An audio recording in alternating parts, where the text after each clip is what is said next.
La primera vez que sentí que algo no encajaba no fue una escena rara ni una discusión. Fue una notificación que abrí sin pensar, mientras me servía café antes de salir a trabajar. Eran las 7:40 de la mañana y el asunto decía tu recibo de Uber. Compartíamos la cuenta desde hacía años, así que no le di importancia hasta que vi la hora, 2:13 de la mañana. Bajé la vista al mapa y ahí se me quedó el cuerpo quieto. El destino era el edificio donde vivía mi hermana. No el barrio. No la calle. El punto exacto. Me quedé mirando la pantalla como si fuera a corregirse sola. Pensé que podía ser un error del sistema, un viaje antiguo que se había cargado tarde, cualquier cosa menos lo que insinuaba. Cerré el correo y seguí con mi rutina, pero todo el día sentí una especie de ruido de fondo, como cuando una canción se te queda pegada sin que quieras. Esa noche cenamos juntos. La vi relajada, hablándome de su día, de un problema menor en el trabajo. En un momento respiré hondo. Oye, hoy me llegó un recibo raro, dije. Un Uber de madrugada, a lo de mi hermana. Levantó la vista apenas. Ah, sí, respondió. Fui a dejarle algo. Quería darte una sorpresa. Sonrió con naturalidad. Yo asentí. No insistí. Me sentí ridículo por haber dudado siquiera un segundo.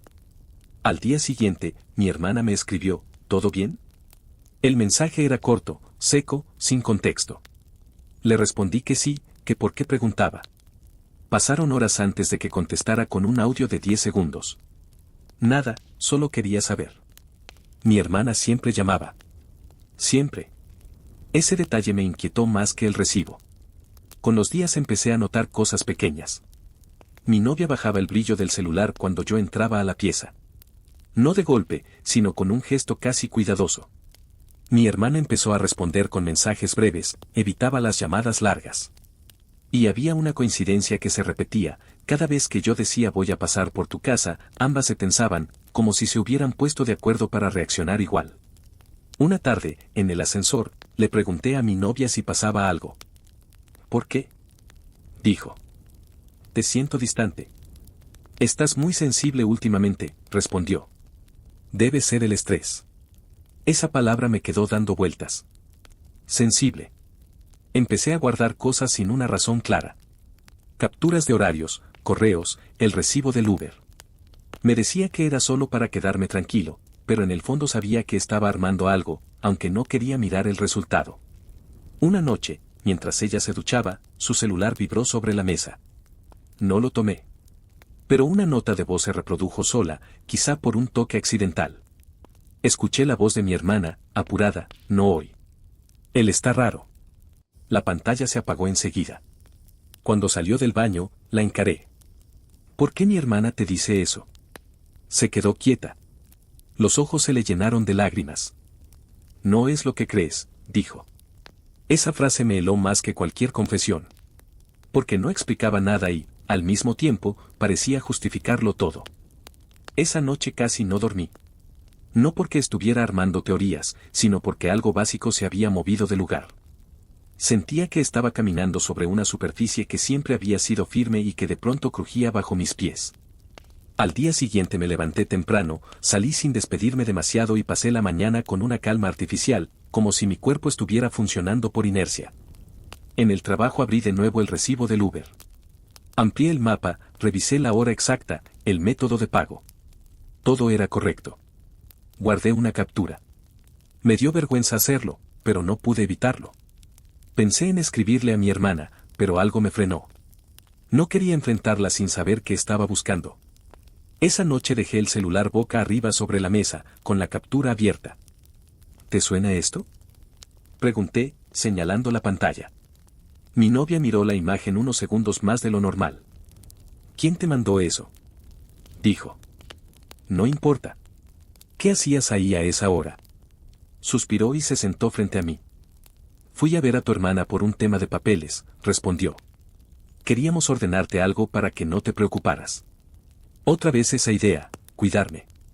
Ordenarme la vida como si yo no pudiera hacerlo solo. No levanté la voz. Solo asentí, pero sentí una presión en el pecho que no se iba. Al día siguiente pasé por el edificio de mi hermana sin avisar. El conserje me saludó por mi nombre. Le pregunté, con el tono más casual que pude, si mi novia había ido últimamente. Miró la pantalla del registro. Sí, varias veces, dijo. Entra por estacionamiento. ¿Con quién entra? Con su control. Está autorizada. Sentí un vacío inmediato. Mi hermana nunca me dijo que le había dado un control. Subí. Tocó la puerta. Cuando abrió, su sonrisa se desarmó al verme. Entré sin decir mucho. Sobre la mesa estaba una carpeta azul, gruesa, con papeles ordenados. ¿Qué es esto? Pregunté. Nada grave, dijo. Cosas para ayudarte. Mi novia apareció detrás de mí. El silencio entre las tres personas fue pesado, denso. ¿Ayudarme en qué? Insistí. Mi hermana se sentó, me ofreció agua, ganó tiempo. No es lo que crees, repitió. Me mostró documentos de una inversión inmobiliaria. Proyecciones, fechas, firmas avanzadas. Mi nombre aparecía varias veces, ya escrito. La idea era presentártelo cuando estuviera listo, explicó. Para que no te estresaras. ¿Listo cómo? Pregunté. Casi cerrado. Las miré a ambas. No necesitaban mirarse entre ellas para entenderse. Ese entendimiento previo fue lo que más me dolió. Esa noche volví solo a casa. Más tarde, un número desconocido me escribió. Era una foto borrosa, mi novia entrando al edificio de mi hermana, por el estacionamiento, con la carpeta azul bajo el brazo. No parecía una visita. Parecía una operación. No respondí al número desconocido de inmediato. Guardé la foto y pasé el día siguiente con una atención exagerada a todo lo que me rodeaba. Escuchaba conversaciones ajenas en el metro, observaba gestos mínimos en la oficina, como si de pronto el mundo me estuviera enseñando cómo funcionan los secretos cuando nadie cree que están siendo vistos. Esa noche recibí otro mensaje del mismo número. Si firmas, quedas atrapado. Yo también iba a quedar fuera. Junto al texto venía un audio. Dudé varios minutos antes de reproducirlo. Cuando lo hice, reconocí las voces sin esfuerzo. No había gritos ni amenazas. Hablaban de mí como se habla de un trámite. Convencerlo. Su estabilidad. Antes de que dude más. Me quedé mirando la pared mientras el audio terminaba. Al día siguiente pedí copias de los registros del edificio. Revisé fechas, horarios, entradas. Todo coincidía con las explicaciones amables que me habían dado. Cada visita tenía una historia pensada para tranquilizarme. Empecé a sentir algo distinto al enojo. Era una mezcla de tristeza y lucidez. Entendí que no estaban improvisando. Llevaban tiempo decidiendo sin mí. Las cité a ambas en mi casa 2 días después. Les pedí que llevaran todos los papeles. Llegaron juntas, puntuales. Se sentaron frente a mí como si estuvieran listas para una conversación difícil pero necesaria. Solo queremos explicarte bien, dijo mi hermana. Quiero hacer una pregunta, respondí. Una sola. Puse la carpeta azul sobre la mesa. ¿Qué están firmando a mis espaldas? Mi novia lloró primero. Mi hermana después. No se acusaron. Se repartieron las frases como si ya las hubieran ensayado. Era una oportunidad. Te iba a beneficiar. Confiamos en tu criterio. Entonces, ¿por qué no me preguntaron? Dije. Mi hermana bajó la mirada. Porque si te lo decíamos antes, ibas a decir que no. Ese fue el momento exacto en que algo se rompió del todo. No fue el proyecto ni el dinero. Fue darme cuenta de que habían decidido que mi voluntad era un obstáculo a manejar. Ahí apareció otra capa. Admitieron que, en medio de esa cercanía, algo había pasado entre ellas. No lo llamaron relación. Dijeron confusión, cruce. No me dolió por celos. Me dolió porque todo estaba mezclado, el afecto, la ambición, la lealtad mal entendida. Les pedí que se fueran. Me quedé solo con los documentos. Llamé a un abogado esa misma noche y cancelé cualquier autorización pendiente. Al cortar, me senté en el suelo del living, apoyé la espalda en la pared y respiré hondo. No sentí alivio. Sentí una certeza incómoda, lo que venía después iba a ser más largo y más silencioso que el descubrimiento. Y que ya no había forma de volver atrás sin pagar un precio que todavía no alcanzaba a dimensionar. Los días posteriores a ese enfrentamiento no tuvieron forma. No hubo una caída abrupta ni un quiebre visible desde afuera. Fui a trabajar, respondí correos, pagué cuentas. Pero todo lo hacía con una sensación extraña, como si estuviera usando el cuerpo de otra persona. La casa se volvió demasiado grande y demasiado silenciosa. Cada objeto parecía tener memoria, una taza que habíamos comprado juntos, una foto familiar donde mi hermana estaba siempre a mi lado, sonriendo con esa complicidad que ahora me parecía ajena. Mi novia intentó hablar conmigo al tercer día. Me escribió un mensaje largo, cuidadosamente redactado, donde mezclaba disculpas con explicaciones. Decía que todo se había desordenado, que las cosas se les habían ido de las manos, que nunca quisieron dañarme. Leí el mensaje completo una sola vez. No respondí. No porque no supiera qué decir, sino porque entendí que cualquier respuesta iba a reabrir una negociación que yo ya no estaba dispuesto a sostener. Con mi hermana fue distinto. Su silencio fue más pesado que cualquier intento de contacto. Pasaron varios días sin noticias suyas, y esa ausencia me dolió más que los mensajes de mi ex. Me sorprendí esperando su llamada, incluso después de todo. No para reconciliarnos, sino para que confirmara que yo no estaba exagerando, que ella entendía la gravedad de lo que habían hecho. Esa llamada no llegó. Empecé a escribir cosas en una libreta. No como diario, sino como registro. Anotaba frases que se me quedaban pegadas en la cabeza. Era por tu bien, ibas a decir que no, confía en nosotras. Verlas escritas, fuera de contexto, me hizo notar lo frías que eran. No hablaban de mí como persona, sino como variable. Una noche soñé que firmaba los documentos sin leerlos. En el sueño, mi hermana me sostenía la mano y mi novia me decía que todo iba a estar bien. Me desperté con el corazón acelerado y una certeza incómoda: si no hubiera llegado esa foto, ese audio, probablemente habría firmado. No por ingenuidad, sino por lealtad. Esa idea me asustó más que la traición misma. Hablé con el abogado de nuevo. Le pedí que revisara todos los documentos, incluso los borradores. Me confirmó algo que ya intuía: el riesgo no era inmediato, pero era real. Si el proyecto avanzaba como estaba planteado, mi salida habría sido casi imposible sin pérdidas grandes. Colgué y me quedé sentado en silencio. Pensé en cuántas decisiones importantes había tomado confiando en la buena intención de otros. A los 10 días, mi hermana me escribió: ¿podemos hablar? Le respondí horas después: no ahora. No agregué nada más. Esa respuesta me dejó temblando, porque nunca antes le había puesto un límite así. Me di cuenta de que no estaba listo para escucharla sin ceder terreno. Y ceder terreno, en ese momento, significaba traicionarme a mí mismo. Esa noche entendí algo doloroso: el conflicto ya no era descubrir la verdad, sino aprender a sostenerla sin desarmarme. Y eso iba a llevar tiempo. Mucho más del que yo quería admitir. La primera sesión de terapia después de todo fue más difícil de lo que esperaba. Yo quería contar los hechos, ordenarlos, llegar a una conclusión clara. Pero mi psicóloga me interrumpió varias veces para preguntarme cómo me había sentido en momentos específicos. Esa pregunta me descolocaba.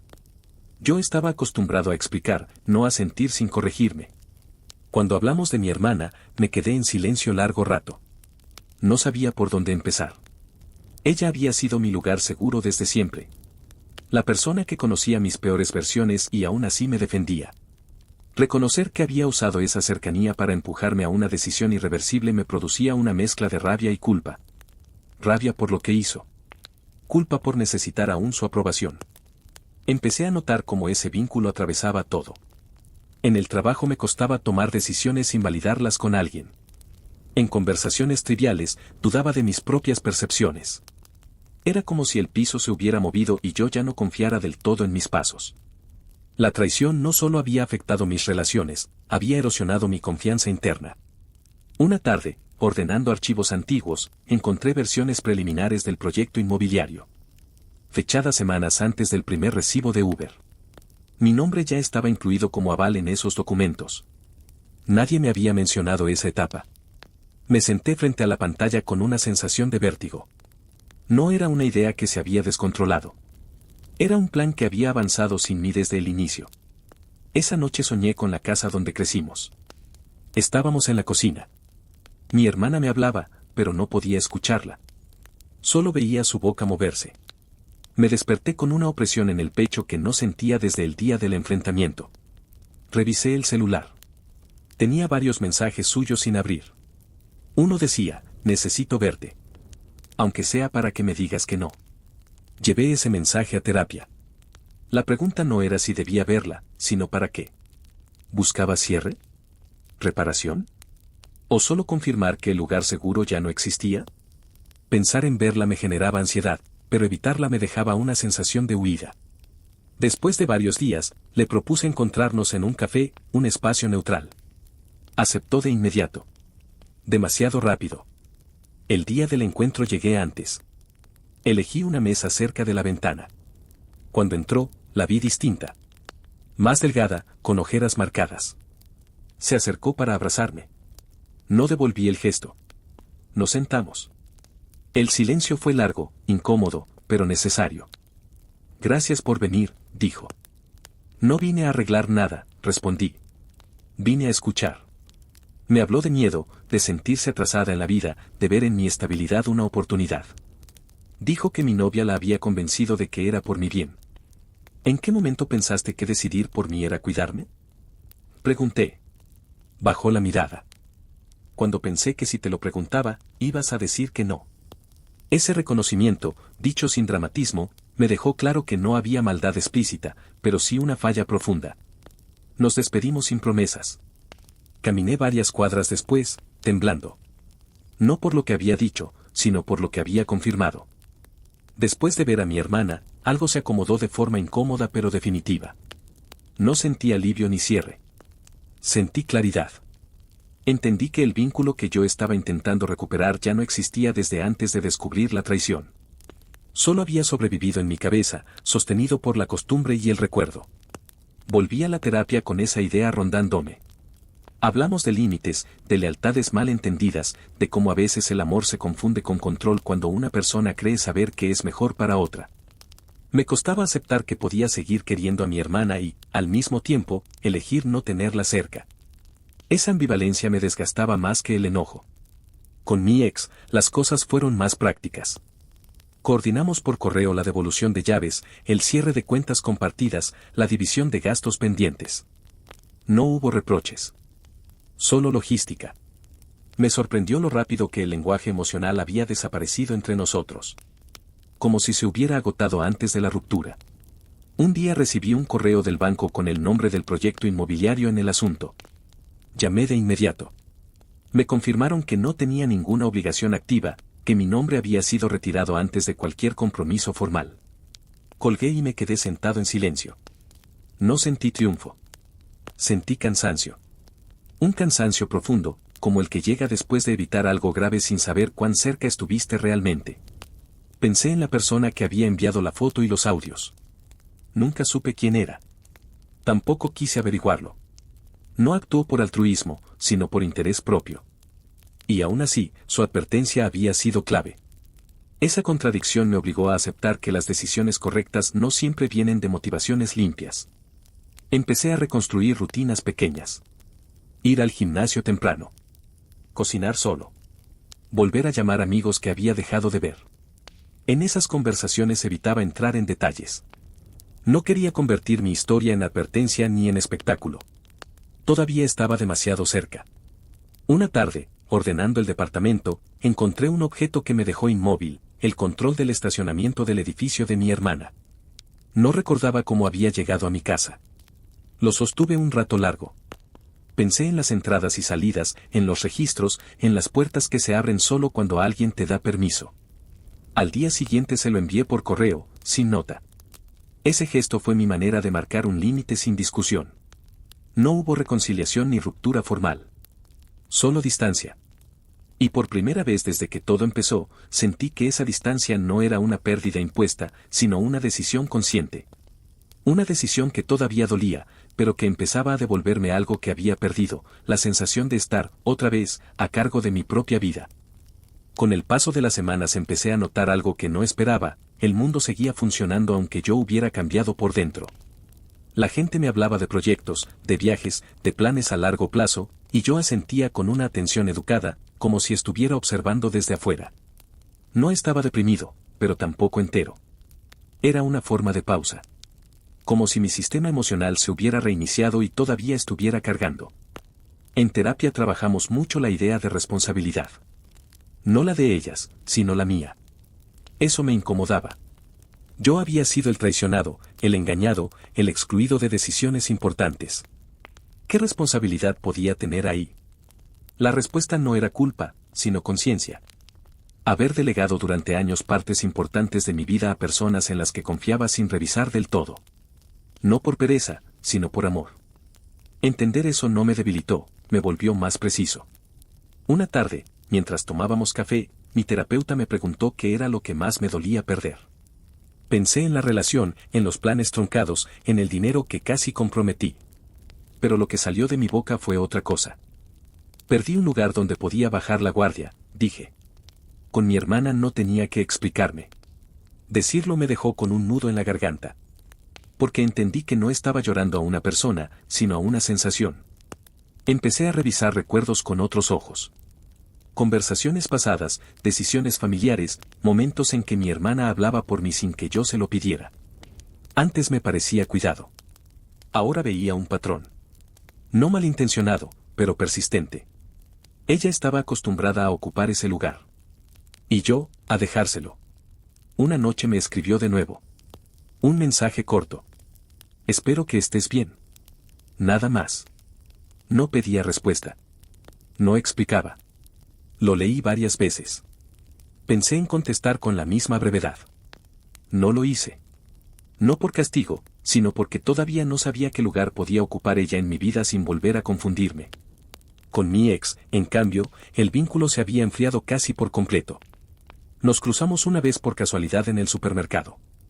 Nos saludamos con una cordialidad extraña, como dos personas que comparten un secreto que ya no duele, pero tampoco se olvida. Me preguntó cómo estaba. Dije que bien. No era mentira. Tampoco era toda la verdad. Esa noche, de regreso en casa, pensé en la idea de traición. En cómo solemos imaginarla como un acto violento, explícito, lleno de mala intención. Lo que yo había vivido era distinto. Había sido una acumulación de decisiones pequeñas, justificadas, tomadas por amor. Eso la hacía más difícil de detectar y más fácil de repetir. Empecé a escribir de nuevo en la libreta. No para entender lo que había pasado, sino para registrar cómo me estaba transformando. Anoté algo que me sorprendió leer después: no quiero volver a ser el de antes. Quiero ser alguien que confía, pero pregunta. Cerré la libreta. Por primera vez, esa frase no me sonó dura. Me sonó necesaria. Hubo un momento específico en que entendí que el daño no iba a desaparecer, pero sí podía cambiar de forma.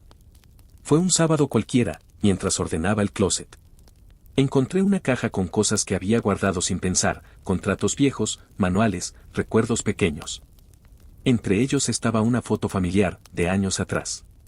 Mi hermana, mi novia y yo, abrazados, riéndonos de algo que ya no recordaba. Me senté en el suelo con la foto en la mano y dejé que la tristeza apareciera sin corregirla. No lloré por rabia ni por nostalgia pura. Lloré por la pérdida de una narrativa. La historia que me había contado durante años sobre quiénes éramos y cómo nos cuidábamos. Aceptar que esa historia tenía grietas no la hacía falsa, pero sí incompleta. Y yo había vivido como si fuera absoluta.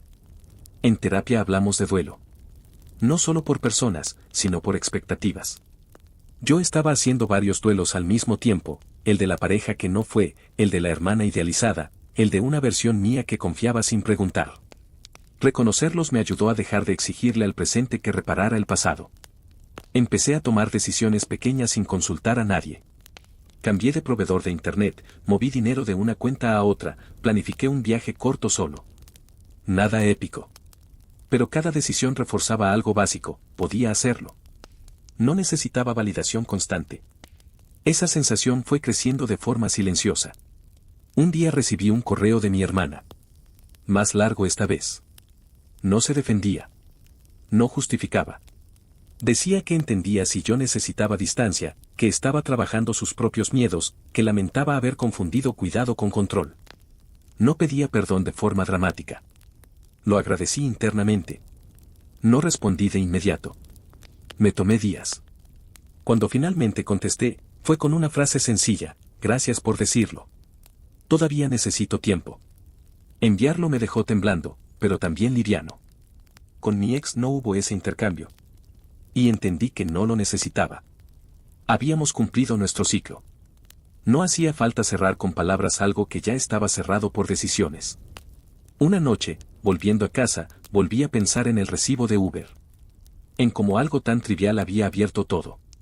No lo vi como una señal del destino ni como una casualidad mágica. Lo vi como un detalle que me obligó a mirar donde no quería.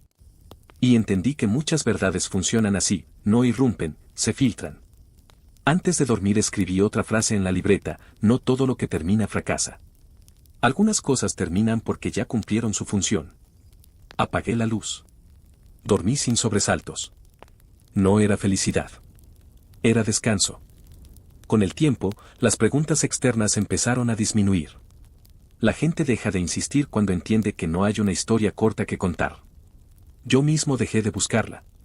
Cuando alguien me preguntaba qué había pasado, respondía con algo general. Las cosas cambiaron. No mentía. Tampoco exponía. Había aprendido que no todas las verdades necesitan audiencia.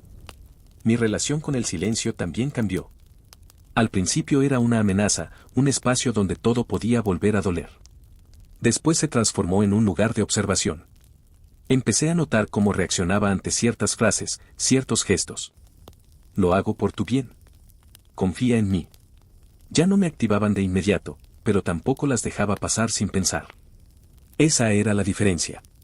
Una tarde me encontré con un amigo que no veía hacía tiempo. Conversamos de cosas livianas hasta que, sin querer, tocó el tema de la familia. Le conté una versión resumida. No opinó. Solo escuchó. Al despedirnos me dijo algo que se me quedó grabado. A veces crecer es dejar de aceptar ayuda que no pediste. Asentí. No porque fuera una verdad universal, sino porque describía exactamente lo que estaba viviendo. Volví a terapia con esa frase. La analizamos sin romantizarla. No se trataba de aislarme ni de desconfiar de todos. Se trataba de aprender a distinguir entre apoyo y sustitución. Entre acompañar y decidir por otro. Esa distinción parecía obvia en teoría. En la práctica, me había costado años. Con mi hermana empezamos a tener intercambios breves, espaciados. Mensajes cordiales. Información práctica. Nada emocional profundo. Me dolía, pero ya no me desarmaba. Estaba aprendiendo a relacionarme desde un lugar nuevo, menos automático. No sabía si eso algún día iba a ampliarse. Tampoco lo exigía. Hubo una noche en que soñé que firmaba los documentos. Esta vez, en el sueño, me detenía antes de poner la firma. Miraba a ambas y decía que no. Me desperté con una sensación extraña, mezcla de alivio y firmeza. No porque el sueño resolviera algo, sino porque mi mente estaba ensayando una respuesta distinta. Entendí que ese era el verdadero cambio. No lo que había pasado, sino lo que ya no estaba dispuesto a repetir.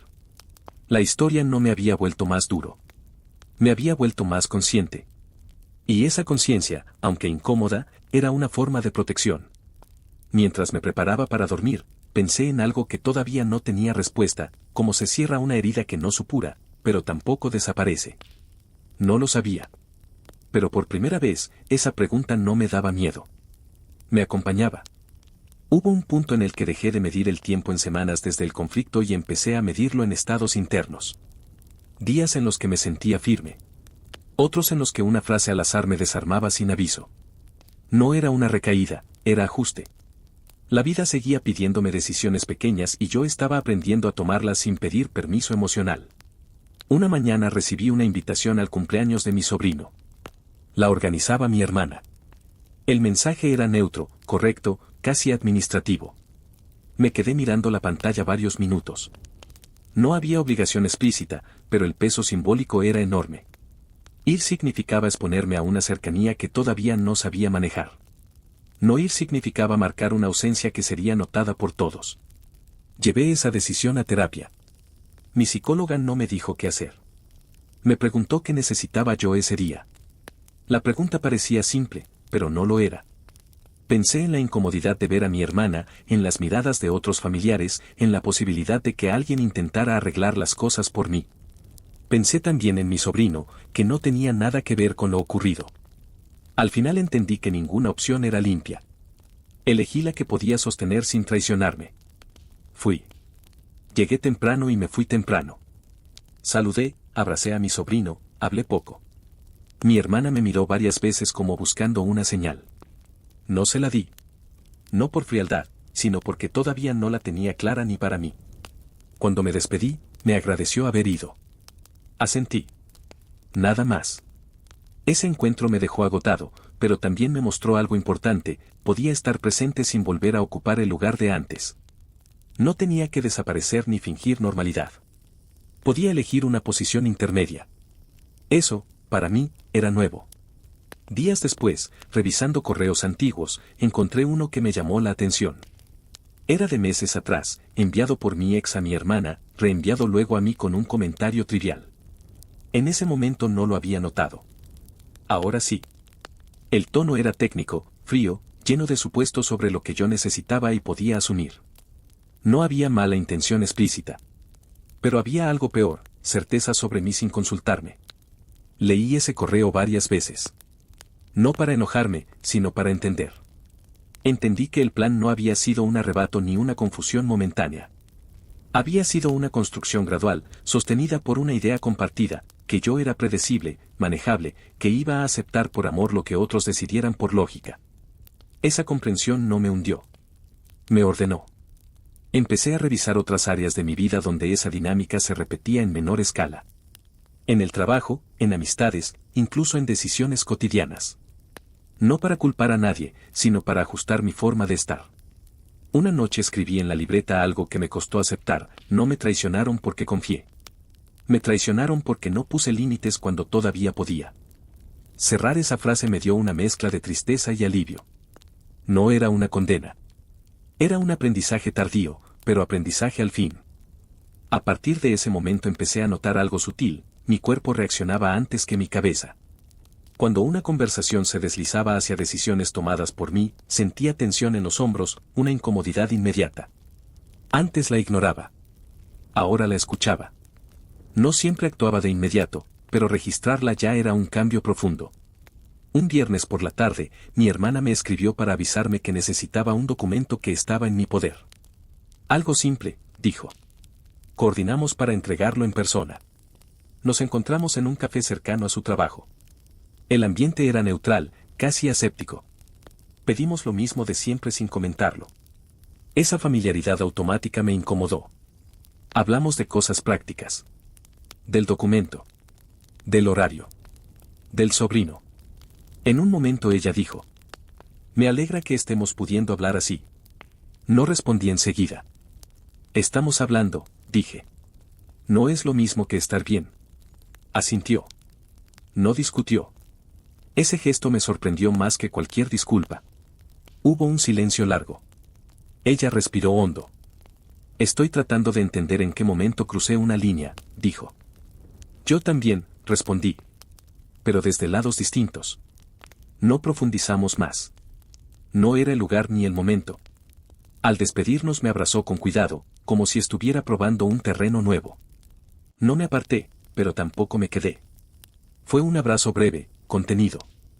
Al salir del café sentí una mezcla de alivio y tristeza. Alivio porque no había presión. Tristeza porque la espontaneidad ya no existía. Esa noche pensé mucho en el concepto de reparación.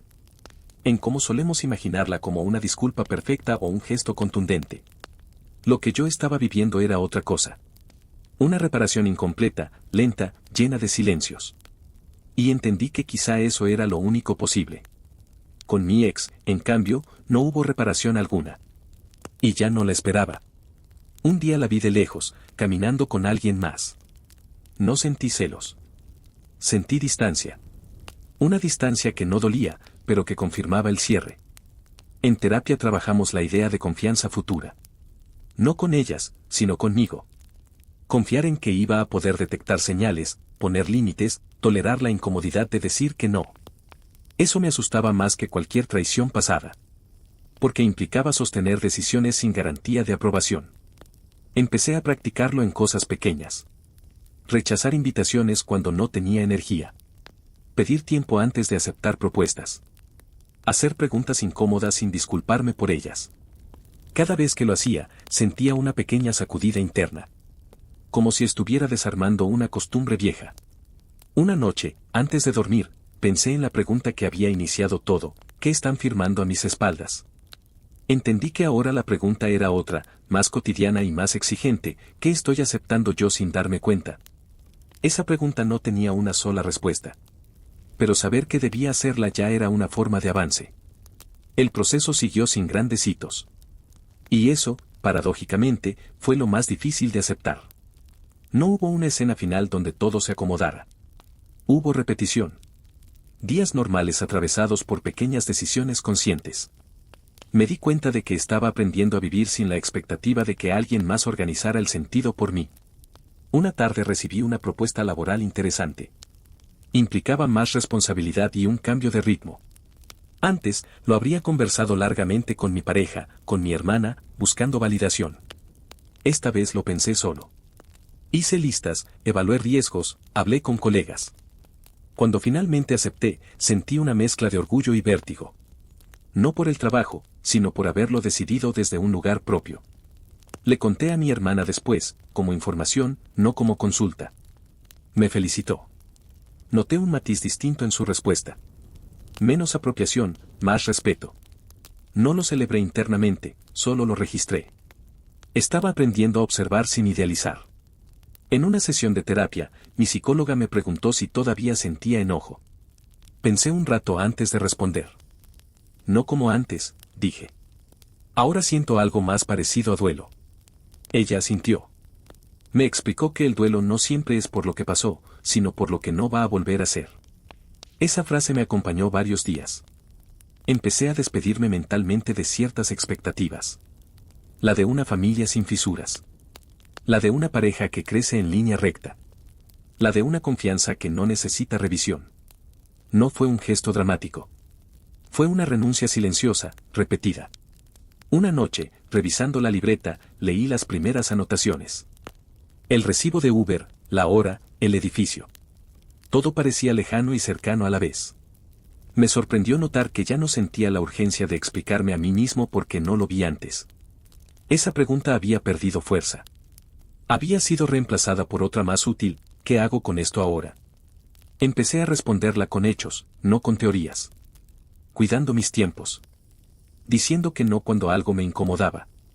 Sosteniendo silencios sin llenarlos. No siempre lo hacía bien. A veces volvía a patrones antiguos. Pero ahora los veía. Y verlos era el primer paso para no repetirlos. Con mi hermana, la relación seguía en un punto frágil pero estable. No íntima, no rota. Una especie de tregua emocional. No sabía si eso iba a cambiar con el tiempo. Dejé de exigirle al futuro que me lo aclarara. Una noche, mientras me preparaba para dormir, pensé que quizá el verdadero giro de toda esta historia no había sido descubrir el plan ni evitar la firma. Había sido darme cuenta de que mi vida no necesitaba estar blindada por otros para ser segura. Necesitaba estar habitada por mí. Esa idea no me dio paz inmediata. Me dio trabajo. Pero también me dio algo que no había tenido antes: margen. Y con ese margen, supe que todavía no estaba al final. Que aún quedaban capas por atravesar antes de poder cerrar de verdad. Con el paso de los meses empecé a notar un fenómeno extraño: la historia seguía viva, pero ya no era el centro de mis días. Aparecía en momentos específicos, casi siempre cuando algo externo tocaba un nervio interno. Una conversación sobre inversiones, una broma sobre poner todo a nombre de alguien, una frase dicha sin mala intención. Cada una activaba una alerta breve, controlable. No era miedo. Era memoria. Una tarde, revisando estados de cuenta antiguos para ordenar mis finanzas, volví a ver movimientos que me resultaron familiares. Transferencias pequeñas, justificadas en su momento como gastos comunes, adelantos, órdenes internas. Nada ilegal, nada grave por sí solo. Pero al mirarlas juntas entendí algo que antes no había querido aceptar: la narrativa de mi estabilidad financiera había sido construida también por mí. Yo había permitido que otros opinaran, sugirieran, decidieran, porque eso me daba una sensación de pertenencia. Ser el responsable, el que podía, el que sostenía. Esa constatación me incomodó más que cualquier documento oculto. No porque me culpara, sino porque entendí que la traición había encontrado terreno fértil en una identidad que yo mismo había cultivado. No era una excusa para ellas. Era una pieza más del mapa. Lo hablé en terapia con cuidado. Mi psicóloga no me contradijo. Me preguntó qué ganaba yo con ese rol. La respuesta salió rápido: reconocimiento. Tranquilidad. La idea de que, mientras yo sostuviera, todo iba a estar bien. Decirlo en voz alta me dejó en silencio largo rato. Porque sostener, sin darse cuenta, también puede ser una forma de evitar mirar otras necesidades propias. Empecé a cambiar ese patrón de forma consciente. Cuando alguien daba por hecho que yo podía hacerme cargo de algo, preguntaba si había otras opciones. Cuando una decisión grupal parecía deslizarse hacia mí, devolvía la pregunta. No siempre fue bien recibido. Algunos se incomodaban. Otros insistían. Yo me mantenía firme, aunque por dentro me temblara la voz. Una noche recibí un mensaje de mi hermana que me descolocó. No hablaba del pasado ni del proyecto. Me preguntaba cómo estaba yo, sin añadidos. Le respondí con honestidad medida. Estoy mejor. Aprendiendo. No fue una reconciliación, pero fue un intercambio distinto. Sin expectativas ocultas. Esa misma semana, un colega del trabajo me pidió que avalara una propuesta que no entendía del todo. Antes habría dicho que sí por inercia. Esta vez pedí tiempo. Leí, pregunté, revisé. Al final dije que no. Colgué la llamada con una mezcla de nervios y alivio. No había pasado nada grave. El mundo no se había caído. Ese dato simple se me quedó grabado. Esa noche escribí en la libreta: decir que no rompe vínculos. Revela cuáles dependen de tu silencio. Cerrar esa frase me dejó inquieto, pero también más despierto. Entendí que la historia seguía actuando en mí, no como herida abierta, sino como una advertencia constante. Y que todavía me quedaba camino para aprender a escucharla sin miedo.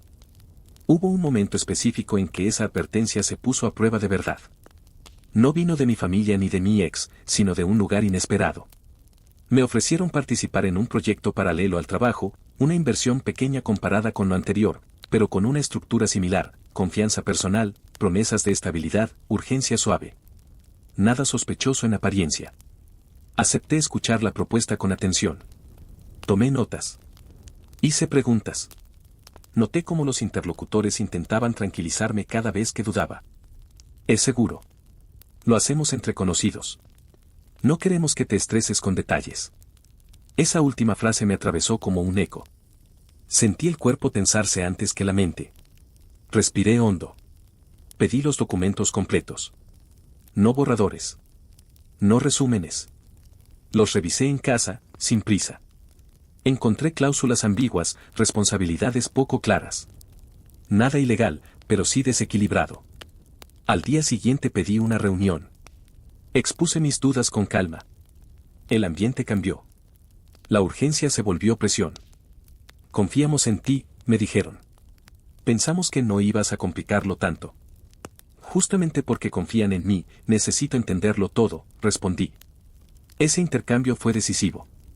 No porque yo tuviera razón absoluta, sino porque sostuve mi posición sin disculparme.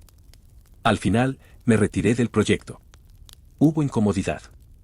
Algún comentario irónico. Nada más. Volví a casa con una sensación extraña de victoria silenciosa. No había ganado nada concreto. Había evitado repetir algo. Esa noche pensé en cómo, meses atrás, no había tenido ni siquiera las herramientas internas para sostener una duda. Había confiado por amor, por lealtad, por costumbre. Ahora estaba confiando en otra cosa más frágil pero más mía, mi criterio. Le conté el episodio a mi hermana días después, casi sin pensarlo. No para pedir opinión, sino para compartirlo. Escuchó en silencio. Al final dijo: me alegra que estés más firme. No agregó nada más. Esa frase, simple, tuvo un peso inesperado. No borraba nada, pero reconocía algo nuevo. En terapia hablamos de cómo las crisis reconfiguran la identidad. Yo no estaba superando lo ocurrido. Estaba integrándolo. Haciendo espacio para que conviviera con el resto de mi vida sin dominarla. Ese proceso era lento y, a ratos, agotador. Pero también era real. Una noche, caminando solo, pensé en la carpeta azul, en el estacionamiento, en el recibo de Uber. Todo eso había sido el inicio. Pero el núcleo estaba en otro lado, en haber aprendido, tarde, que mi estabilidad no debía ser una moneda de cambio para mantener vínculos. Esa comprensión no cerraba la historia. La profundizaba. porque implicaba seguir eligiendo, una y otra vez, incluso cuando nadie me estaba mirando. Y supe que ese aprendizaje todavía no había terminado. A medida que el tiempo avanzaba, empecé a sentir algo que me costó identificar al principio, una calma incómoda. No era paz completa, sino la ausencia de vigilancia constante. Ya no revisaba correos antiguos ni reconstruía escenas en mi cabeza. Pero esa calma traía una pregunta nueva, más silenciosa y persistente: ¿qué hago ahora con los vínculos que quedaron en pie? Con mi hermana, la relación se mantenía en una zona intermedia. Nos veíamos en ocasiones familiares, intercambiábamos mensajes esporádicos. No había discusiones, pero tampoco confianza plena. Me descubrí aceptando que quizá ese era el punto al que podíamos llegar sin forzarnos. No como castigo, sino como realidad. Una tarde, ella me pidió ayuda con algo concreto: revisar un contrato de arriendo. Nada que implicara dinero mío, solo opinión. Dudé antes de aceptar. No por desconfianza, sino porque quería asegurarme de no volver automáticamente a un rol que ya no me correspondía. Le dije que podía revisarlo, pero que la decisión sería suya. Aceptó sin discutir. Ese detalle pequeño me alivió más de lo que esperaba. Al revisar el contrato noté errores básicos. Se lo señalé. Me agradeció. No hubo expectativas ocultas. Cuando cerramos la conversación, sentí algo cercano a la normalidad. No la de antes, sino una nueva, más limitada, pero más honesta. Me permití reconocerlo sin culpa. Con el resto de mi vida, el ajuste seguía. Empecé a preguntarme qué quería construir sin tomar como referencia lo que se había roto. Esa pregunta no tenía respuesta inmediata. Me dejé tiempo. Empecé a salir solo, a viajar sin planear demasiado, a conocer gente sin prometer nada. No estaba buscando reemplazos. Estaba probando espacios. Una noche, hablando con un amigo, surgió el tema del compromiso. Me preguntó si volvería a confiar así. Pensé antes de responder. Sí, dije. Pero no de la misma forma. No quise explicar más. Yo mismo todavía estaba entendiendo qué significaba. En terapia, mi psicóloga me señaló algo que había pasado casi desapercibido: hacía semanas que no hablábamos de la traición como evento central. Ahora hablábamos de elecciones futuras. De límites que se sostienen incluso cuando nadie los exige. Ese desplazamiento era una señal de avance, aunque no se sintiera como triunfo. Una noche, al volver a casa, encontré la libreta donde había anotado todo desde el inicio. La abrí al azar. Leí frases cargadas de urgencia, de confusión, de miedo.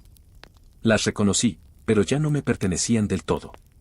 Cerré la libreta y la guardé en un cajón. No para olvidarla, sino para que dejara de estar siempre a mano. Antes de dormir pensé en algo que me sorprendió aceptar: quizá nunca iba a haber una reparación completa. Quizá el cierre no iba a venir de una disculpa perfecta ni de una reconciliación total. Quizá el cierre tenía más que ver con una decisión silenciosa que se renueva cada día. Esa idea no me dio una sensación de final. Me dio continuidad. Y entendí que estaba acercándome a un punto distinto de la historia. No al desenlace todavía, pero sí a una frontera donde iba a tener que decidir qué parte de todo esto llevaba conmigo y cuál dejaba atrás. Y supe que, cuando llegara ese momento, no iba a ser rápido ni limpio. Iba a ser consciente. Y eso, por primera vez, me pareció suficiente. Hubo una semana específica en la que sentí que algo se estaba cerrando por dentro, aunque no sabía exactamente qué. No fue un evento puntual, sino una suma de gestos pequeños. Me descubrí reaccionando distinto ante situaciones que antes me habrían activado.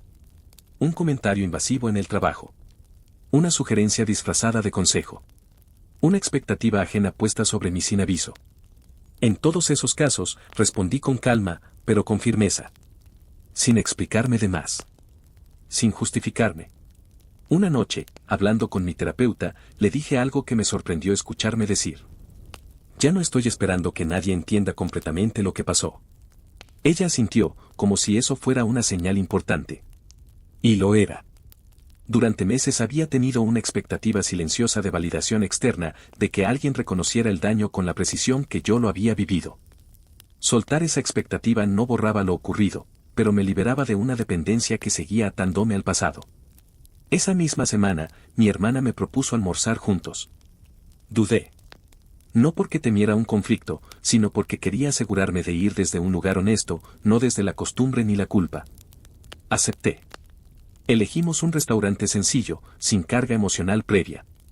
Nos sentamos frente a frente, sin abrazos largos ni silencios forzados. Hablamos de cosas prácticas. De trabajo. De la familia. En un momento ella dijo: quiero preguntarte algo, y dime si no quieres responder. Asentí. ¿Crees que algún día podamos volver a confiar como antes? No respondí de inmediato. Respiré hondo. No lo sé, dije. Y creo que no es una pregunta que tenga que responder ahora. No hubo reproche. No hubo lágrimas. Solo aceptación. Esa reacción me confirmó que algo había cambiado también en ella, aunque no sabía hasta dónde. Al despedirnos, caminamos unos metros juntos.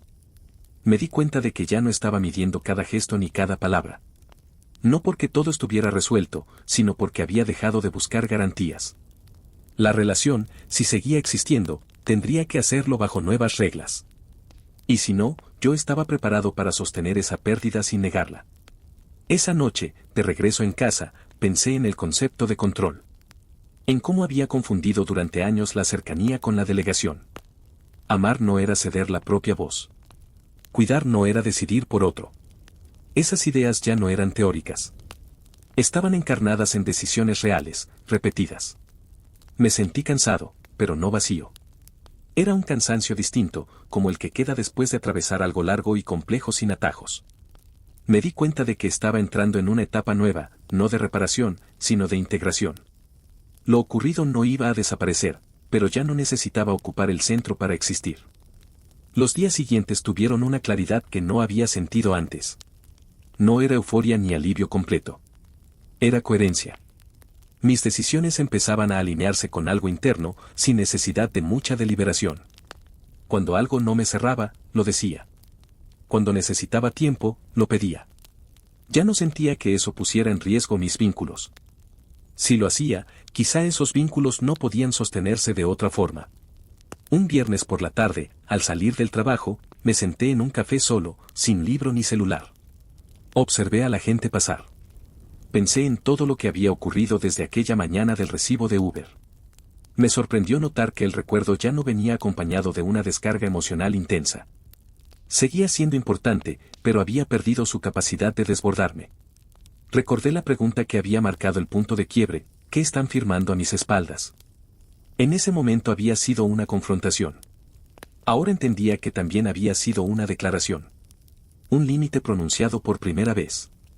Desde entonces, mi vida se había reorganizado alrededor de esa capacidad recién descubierta. Esa noche revisé la libreta por última vez. Leí las últimas páginas. No había drama ni urgencia. Había frases más simples, casi cotidianas. Hoy dije que no. Hoy pedí tiempo. Hoy no expliqué de más. Cerré la libreta con cuidado. No sentí necesidad de seguir escribiendo ahí. El proceso ya no necesitaba registro constante. Con mi ex no hubo nuevos contactos. Y entendí que eso era parte del cierre. No todo necesita una conversación final. A veces el silencio sostenido es la forma más clara de confirmación. No había rencor activo. Había distancia consolidada. Con mi hermana, el vínculo seguía en construcción lenta. Sin promesas. Sin idealizaciones. Me permití aceptar que quizá nunca volvería a ser un refugio automático. Y que eso no invalidaba los años en que sí lo fue. Las relaciones, como las personas, cambian. Insistir en fijarlas en una versión pasada también puede ser una forma de negación. En terapia hablamos del final. No de la historia, sino de una etapa. Mi terapeuta me preguntó qué sentía al pensar en cerrar este capítulo. Pensé un momento. No siento que gane algo, respondí. Siento que dejo de perder energía en sostener lo que ya no está. Esa frase me acompañó varios días. Porque describía con precisión lo que estaba ocurriendo. No había triunfo. Había una retirada consciente de una batalla que ya no necesitaba pelear. Una noche, antes de dormir, sentí una mezcla de tristeza y gratitud. Tristeza por lo perdido. Gratitud por lo aprendido. No como consuelo, sino como dato.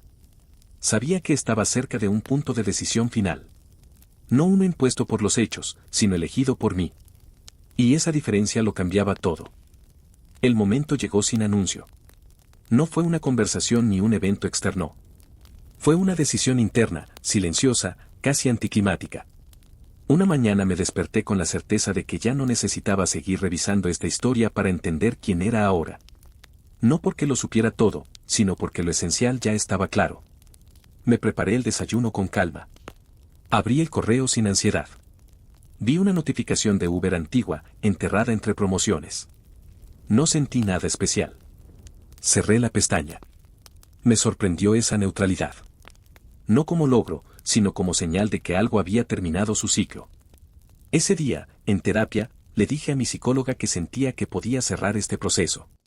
No porque todo estuviera resuelto, sino porque ya no me definía. Ella me preguntó qué significaba cerrar para mí. Pensé un rato. Significa que puedo recordar sin quedarme atrapado, respondí. Que puedo elegir sin reaccionar. Con mi hermana, el vínculo seguía en una forma nueva, más limitada pero más honesta. No había vuelto a ser refugio, pero tampoco era una herida abierta. Era una relación con bordes visibles. Y esos bordes, aunque dolían, también protegían. Con el resto de mi vida, empecé a proyectar sin miedo. No grandes planes cerrados, sino direcciones. Me permití pensar en relaciones futuras sin la exigencia de repetir ni evitar compulsivamente lo anterior. Sabía que iba a confiar de nuevo. También sabía que iba a preguntar. Ambas cosas podían coexistir. Esa noche, caminando solo, pensé en algo que no había querido aceptar durante mucho tiempo, que el amor puede existir incluso dentro de una traición. Y que reconocer eso no la justifica, pero sí la vuelve más compleja. Negarlo habría sido más fácil. Aceptarlo me había hecho crecer. Al llegar a casa, me senté un momento en silencio. No había tensión. No había urgencia. Solo una sensación de haber atravesado algo difícil sin anestesia. Y de haber salido con menos certezas absolutas, pero con más criterio propio. No hubo frase final contundente ni cierre perfecto. Hubo una decisión íntima, repetida cada día, no volver a delegar mi vida en la buena intención de otros. Elegir incluso cuando duele. Sostener incluso cuando no hay aplauso. Y con esa decisión, entendí que estaba listo para cerrar esta historia. No porque ya no importara, sino porque ya no necesitaba seguir definiéndome.